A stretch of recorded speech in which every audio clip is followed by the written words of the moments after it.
This is Jared Horak. Welcome back to my final video this week. I'm going to take a look at the Santa Ysabel Stakes at Santa Anita Park for Sunday, March 5th. This is a Grade 3 race, and it's on the road to the 2023 Kentucky Oaks. And check all of my Kentucky Oaks and Kentucky Derby points race videos on my YouTube channel each week. Got a bunch of them there this week. And if you're interested in my full card analysis at Santa Anita Park, you can head on over to therunawayhorse.com. You will find those full cards each day that Santa Anita Park runs on my sales page. And you can purchase individual full cards, weekly and weekend packages, or the entire meet at therunawayhorse.com on my sales page. And now we're going to get into the analysis of this video. Sunday, March 5th, 2023, Grade 3 of Santa Ysabel Stakes, $100,000 race. This third race will be run at 1 mile and a 16th with a scheduled post time of 4:30 p.m. Eastern. Pride of the Nile will break from the inside post. This daughter of Pioneer of the Nile for trainer Doug O'Neill. She's run 5 times, 2 wins, 2 seconds, and she started her career on turf in a turf stakes race in her career debut, and she had a troubled trip post 11. She ended up finishing and rallying to finish 4th in that race, and then back-to-back turf route wins at Santa Anita Maiden Special Weight in October, and then in November, an optional claiming race at Del Mar, and she stalked and pounced and scored in both of those. She switched to dirt in the Los Alamitos Starlet, a Grade 1 on December 10th at Los Al, and in a 6-horse field, she rallied from 5th.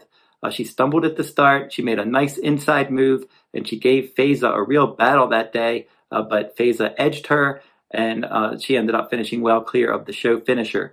And then last time, the Las Virgenes Stakes, a Grade 3 at 1 mile at Santa Anita, she ended up stalking the pace and finishing a half length behind Feza. So Feza seems to have her number, but she was close to that one twice. She has tactical speed in a race without a lot of speed.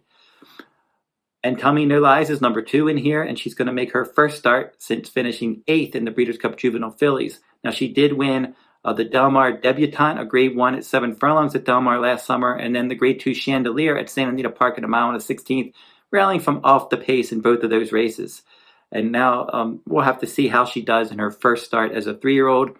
She does have a bullet workout for this, 5 furlongs and 101 and change at San Luis Rey Downs. This one, I'm not sure that this race really sets up for this daughter of Arrogate for trainer Peter Miller, Ramon Vasquez, her regular rider.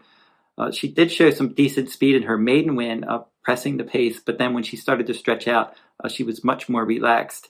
And the fillies at that time last year, the Southern California 2-year-old fillies, they were really taking turns beating each other. But this one was one of the better ones last year.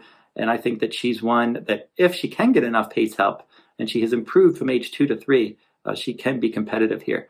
Blessed Touch, looking at this entrant, I think that they maybe want to try to wire the field in here. She was 5th, beaten 10 lengths after a bad start in her debut.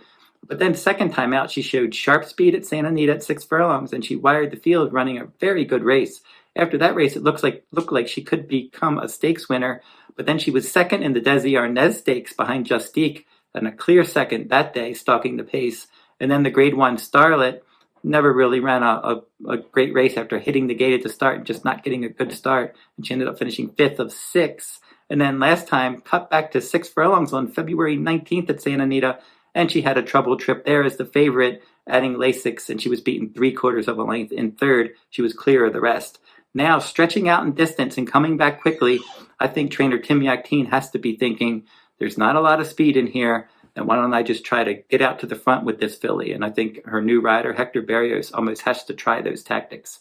Spanning the Globe is the next one. And this one, she improved nicely to break her maiden second time out in an all-weather race at Golden Gate Fields at 1 mile. But then last time in the Blue Northern Stakes, she was no threat. She was rank early, and she was pretty far back, and she was 7th, beaten 5 lengths. So now she's going to move to dirt for the first time, and she just doesn't seem to have any speed in a race without much early speed. Justique is number 5, and I think she's best as a late-running sprinter. That's how it looks so far. She showed an electric kick in her career debut, and she rumbled home last to first to win going away by more than 2 lengths.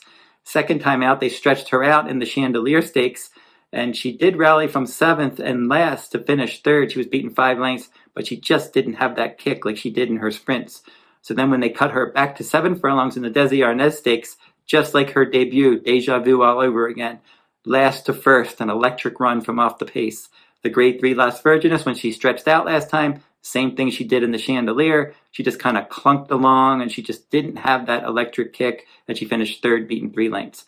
So they're going to give her another shot around 2 turns, but I really think she's best as a late running sprinter. They paid $725,000 for this daughter of Justify, and trainer John Sheriffs will give Victor Espinoza the leg up once again. Feza rounds out the field for trainer Bob Baffert, and this daughter of Gervin is a $725,000 purchase. Now, the average sales price for a Gervin runner is $89,000, so they paid a lot for this filly, and they kind of knew she was going to be good, and she's been proving that on the track. 6 furlong debut at Del Mar, battled on the pace and won by 3 lengths under Flavien Prat in her debut. The grade 1 Starlet, she stalked, she took the lead, looked like she was going to pull away, but she never did, and Pride of the Nile just battled her down to the end, but she outfinished that one. And then last time, stalked the pace from the inside post. They were able to get her off the rail. Nice ride by Ramon Vasquez, getting her off the rail there, getting her in a good tactical position, and she got the lead, and she was able to hold off Pride of the Nile to win by a half length. Good, solid effort there. Second start after a layoff. This filly win a race without a lot of pace, and that outside post reconnecting with Flavien Prat, you got to think she's going to sit a very good early pressing trip. So looking at this race, as I said, not a lot of pace. Blessed Touch probably going to try to go and steal this one, and Feza is going to be breathing down her neck, and probably Pride of the Nile is going to be looking to somehow work out a decent trip from that inside post and not get trapped at any point behind some of the other runners. Feza is certainly the one to beat, and I think that she could very well win this race, and she's going to be my top choice. I picked her in the Starlet and the Las Virgenes, so I'll just stick right with her. She's 3 for 3, and with that outside post, I just think she's going to sit a great trip. Prat will have her in and give her every chance to succeed, and we'll see if she can. So Feza, my top choice, and I will make Blessed Touch my second choice because I think they got her in here to try to steal this one, and I can see her hanging in there a long time if she can handle the added ground of this race and run back to that speed figure that she did in her maiden race. And that was the only time she went to the front, and that was clearly her best race. So you have to think they're going to go, and Feza is going to be pressing her, and maybe those two will make it a parade. So we'll make an exacta box with Blessed Touch and Feza, and then I'll play a trifecta key. I'll put Feza on top, and I will key the 1 Pride of the Nile and the 3 Blessed Touch underneath her. So don't forget to like, subscribe, and comment if you like this content. And that will wrap up all of my Oaks and Derby points races this week. It's been a busy week. Hope you enjoy the videos. Hope we can give out some winners. And until I see you next week, good luck at the races.